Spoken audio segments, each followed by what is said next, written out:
So, ayan na nga guys, pumunta tayo sa may Raffles Hotel. Ayan, tumawid na pala ako dyan guys. At alam nyo ba kung gaano kahaba ang pila papunta dyan sa may long bar.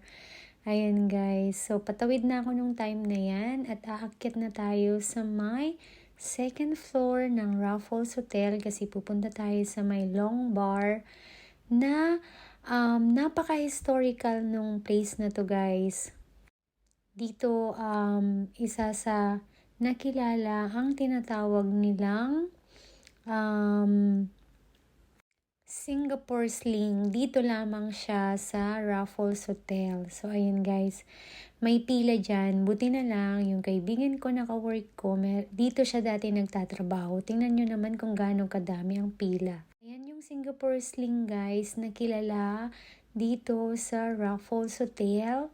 At dito lamang siya masusubukan yung pagiging authentic niya dito sa may long bar. Ayan, dito ako umupo sa may bar area kasi nga mag-isa lang din ako. So, ang ino-offer lang nila dito guys is peanuts and drinks. Ayan, meron silang mga, ayan yung Singapore Sling guys. Puro mga alcoholic drinks lang ang ino-offer nila guys. At ayan, umorder ako ng margarita.